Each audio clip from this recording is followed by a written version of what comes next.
Chapter 3. I started in on Winn-Dixie right away, trying to clean him up. First, I gave him a bath. I used the garden hose and some baby shampoo. He stood still for it, but I could tell he didn't like it. He looked insulted, and the whole time he didn't show me his teeth or wag his tail once. After he was all washed and dried, I brushed him good. I used my own hairbrush and worked real hard at the knots and patches of fur stuck together. He didn't mind being brushed. He wiggled his back like it felt pretty good. The whole time I was working on him, I was talking to him, and he listened. I told him how we were alike. "See," I said, "you don't have any family, and neither do I. I've got the preacher, of course, but I don't have a mama. I mean, I have one, but I don't know where she is. She left when I was 3 years old. I can't hardly remember her, and I bet you don't remember your mama much either, so we're almost like orphans." Winn-Dixie looked straight at me when I said that to him, like he was feeling relieved to finally have somebody understand his situation. I nodded my head at him and went on talking. "I don't even have any friends because I had to leave them all behind when we moved here from Whatley. Whatley's up in North Florida. Have you ever been to North Florida?" Winn-Dixie looked down at the ground like he was trying to remember if he had. "You know what?" I said. "Ever since we moved here, I've been thinking about my mama extra hard, more than I ever did when I was in Whatley." Winn-Dixie twitched his ears and raised his eyebrows. "I think the preacher thinks about Mama all the time, too. He's still in love with her. I know that because I heard the ladies at the church in Whatley talking about him. They said he's still hoping she'll come back. But he doesn't tell me that. He won't talk to me about her at all. I want to know more about her, but I'm afraid to ask the preacher. I'm afraid he'll get mad at me." Winn-Dixie looked at me hard, like he was trying to say something. "What?" I said. He stared at me. "You think I should make the preacher tell me about her?" Winn-Dixie looked at me so hard he sneezed. "I'll think about it," I said. When I was done working on him, Winn-Dixie looked a whole lot better. He still had his bald spots, but the fur that he did have cleaned up nice. It was all shiny and soft. You could still see his ribs, but I intended to feed him good, and that would take care of that.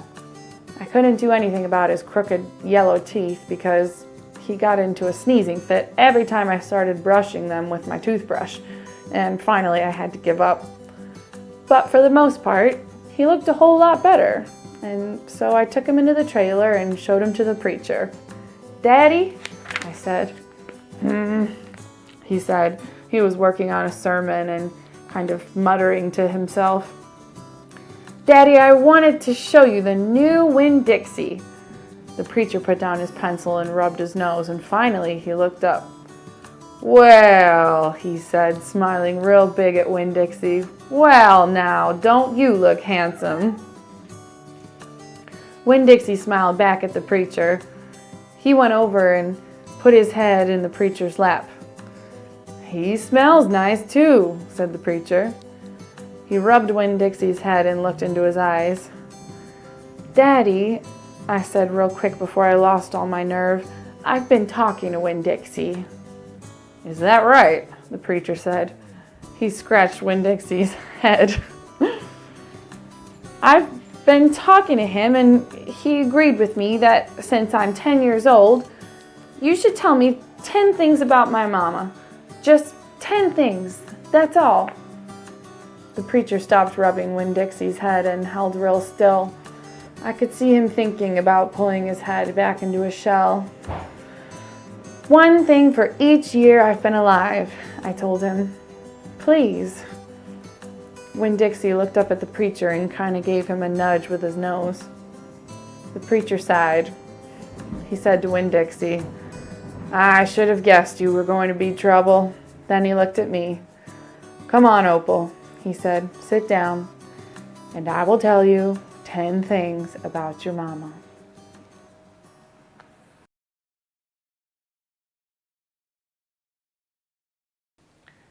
Chapter 4. 1, said the preacher. We were sitting on the couch and Winn-Dixie was sitting between us. Winn-Dixie had already decided that he liked the couch a lot. 1, said the preacher again. Winn-Dixie looked at him kind of hard. Your mama was funny. She could make just about anybody laugh. 2, he said. She had red hair and freckles. Just like me, I said. Just like you, the preacher nodded. 3, she liked to plant things. She had a talent for it. She could stick a tire in the ground and grow a car. Winn-Dixie started chewing on his paw, and I tapped him on the head to make him stop. 4, said the preacher. She could run fast. If you were racing her, you couldn't ever let her get a head start because she would beat you for sure. I'm that way too, I said. Back home in Watley, I raced Liam Fullerton and beat him, and he said it wasn't fair because boys and girls shouldn't race each other to begin with, but I told him he was just a sore loser. The preacher nodded. He was quiet for a minute. I'm ready for number 5, I told him. 5, he said. She couldn't cook. She burned everything, including water. She had a hard time opening a can of beans. She couldn't make head nor tail of a piece of meat. 6. The preacher rubbed his nose and looked up at the ceiling. Winn-Dixie looked up too. Number 6 is that your mama loved a story. She would sit and listen to stories all day long. She loved to be told a story. She especially liked funny ones, stories that made her laugh. The preacher nodded his head like he was agreeing with himself. What's number 7? I asked. Let's see, he said. She knew all the constellations, every planet in the nighttime sky, every last one of them. She could name them and point them out, and she never got tired of looking up at them. Number 8, said the preacher with his eyes closed, was that she hated being a preacher's wife. She said she just couldn't stand having the ladies at church judge what she was wearing and what she was cooking and how she was singing. She said it made her feel like a bug under a microscope. Winn-Dixie lay down on the couch. He put his nose in the preacher's lap and his tail in mine. 10, said the preacher. 9, I told him. 9, said the preacher. She drank. She drank beer and whiskey and wine. Sometimes she couldn't stop drinking, and that made me and your mama fight quite a bit. Number 10, he said with a long sigh. Number 10 is that your mama loved you. She loved you very much. But she left me, I told him. She left us, said the preacher softly. I could see him pulling his old turtle head back into his stupid turtle shell. She packed her bags and left us, and she didn't leave one thing behind. Okay, I said. I got up off the couch. Winn-Dixie hopped off too. Thank you for telling me, I said. I went right back to my room and wrote down all 10 things that the preacher had told me. I wrote them down just the way he said them to me so that I wouldn't forget them. And then I read them out loud to Winn-Dixie until I had them memorized. I wanted to know those 10 things inside and out. That way, if my mama ever came back, I could recognize her, and I would be able to grab her and hold on to her tight and not let her get away from me again.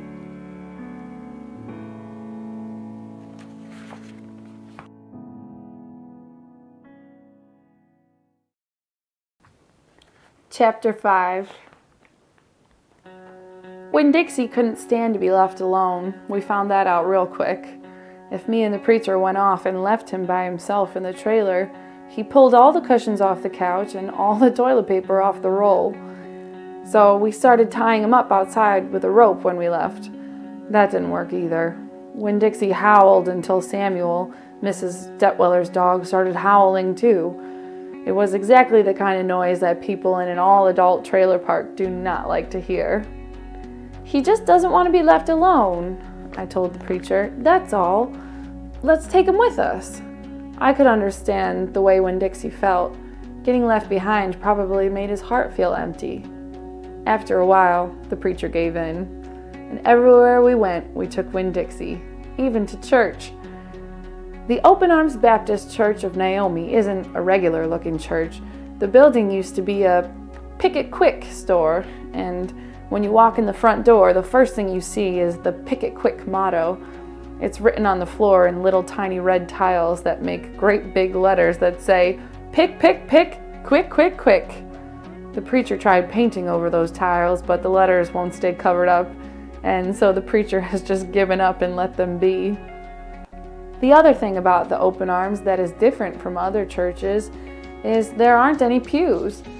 People bring in their fold-up chairs and lawn chairs, and so sometimes it looks more like the congregation is watching a parade or sitting at a barbecue instead of being at church. It's kind of a strange church, and I thought Winn-Dixie would fit right in. But the first time we brought Winn-Dixie to the Open Arms, the preacher tied him outside the front door. "Why did we bring him all the way here just to tie him up?" I asked the preacher. "Because dogs don't belong in church, Opal," the preacher said. "That's why." He tied Winn-Dixie up to a tree and said how there was lots of shade for him and that it ought to work out real good. Well, it didn't. The service started and there was some singing and some sharing and some praying, and then the preacher started preaching. And he wasn't but 2 or 3 words into his sermon when there was a terrible howl coming from the outside. The preacher tried to ignore it. "Today," he said. "Ow!" said Winn-Dixie. "Please," said the preacher. "Ow!" said Winn-Dixie back.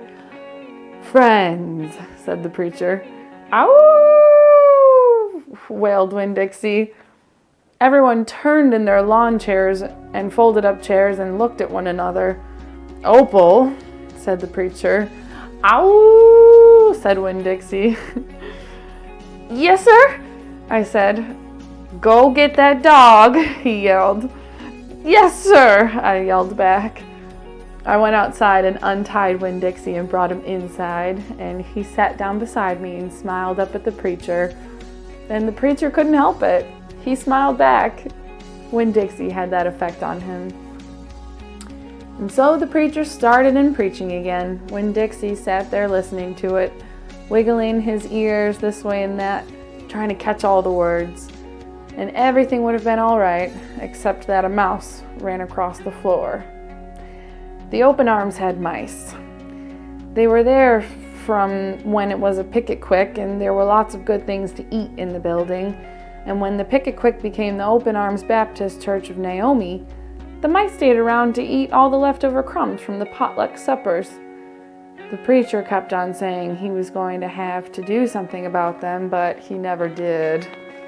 Because the truth is, he couldn't stand the thought of hurting anything, even a mouse. Well, Winn-Dixie saw that mouse, and he was up and after him.